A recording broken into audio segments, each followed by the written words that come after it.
What's up everyone, this is Tom of RedmanPie.com. Until the release of the new iPhone occurs, the iPhone 5 is the probably the leagued iOS competitor to the HTC One, so this is 10 reasons why the HTC One is better than the iPhone 5. Number 1, we just have the screen size and the resolution. Obviously this is a bit subjective to the person, but the HTC One has a resolution of 1080p, so that's 1920 by 1080, and it's a 4.7 inch screen versus a 4-inch screen on the iPhone 5. It's a higher pixel density, it looks a lot better, it's a lot sharper. The screen size is definitely going to appeal to some people, it might not to others, so again that's a personal thing. But as you can see from this clip here, the res really does show. You might not be able to discern it as well as you would in real life due to the fact that this is obviously kind of bottlenecking via your own screen or something like that, and my camera. But on the whole, images and video look a lot better on the HTC One from a sharpness perspective. But again, the iPhone 5 doesn't have a bad screen, it's just not as good. Another huge factor with these phones is the speakers. You get stereo speakers on the HTC One, which just sound amazing. So I'm going to shut up for a second and let you listen. We're going to do the iPhone 5 first, and then we'll switch over to the HTC One, both on full volume.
Now again, I'm not 100% on how well that translates. Again, it's going to be kind of restricted by your own system. But just take my word for it, the speakers on the HTC One are absolutely fantastic. Next up, we have the fact that there's an infrared blaster in the top of the HTC One's power button, which basically means you can control your television with it. So if I just go into the remote application, the TV app, and the remote section of this app, I'm going to turn off or turn on my TV in the background that you see there.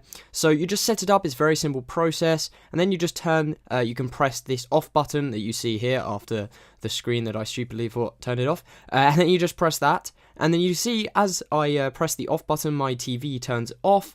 Obviously the one on the right, it's not synced with, it's the TV on the left that it's actually syncing and controlling, and it turns on and off, and you can control the volume. You do a lot of stuff like that.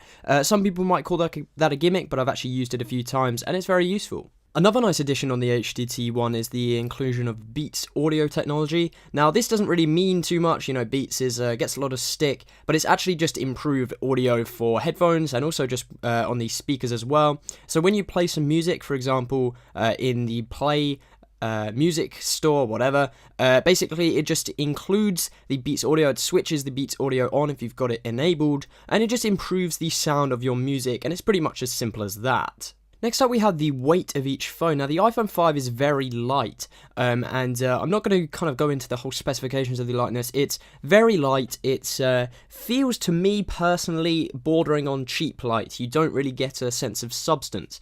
Now, this is where the HTC One pretty much hits the nail on the head for me. It is the perfect weight. For a 4.7-inch phone, it's a little bit heavier than the iPhone 5, but just because it's a little bit heavier, it feels just great. It's obviously bigger, therefore you have that extra kind of addition in your hand, but it also just has that little bit extra weight somewhere between the iPhone 4 and the iPhone 5.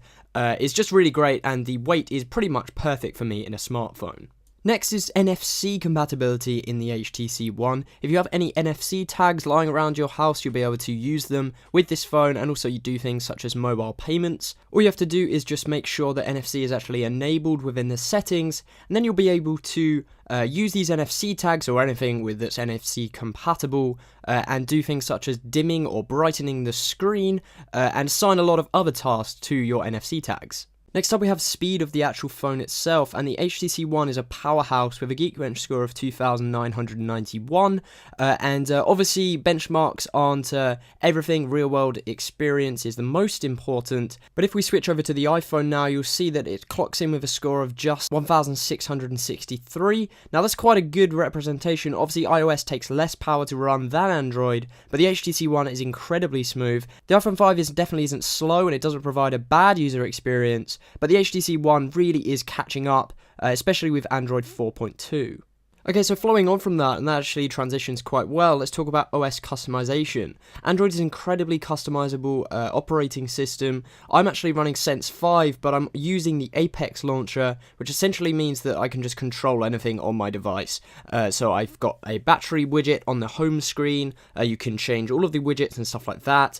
I've actually got a custom keyboard installed with SwiftKey. There's just a ton of customization, which is the total opposite compared to iOS, which essentially, unless you jailbreak your device, which I actually have jailbroken my iPhone 5, but you can't do that for 6.1.3 or above, you've literally got almost zero customization. You have to deal with what Apple gives you.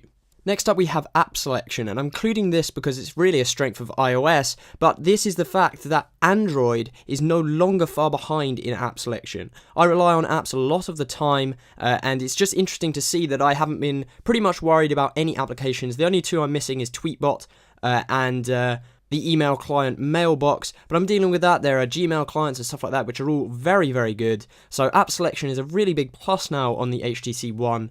And it's definitely not far behind iOS, which I always felt which was a problem with Android. And finally we have the price. The iPhone 5 comes in at $650 for an unlocked version, and the HTC One at $600, so you're saving $50 by going with a newer generation phone. There we have it, guys. That's my selection of things which the HTC does better than the iPhone 5. There's 10. If you have any, definitely just drop them down below. I mean, interesting to see if any of you use an HTC One or an iPhone 5 and you'd be thinking of switching.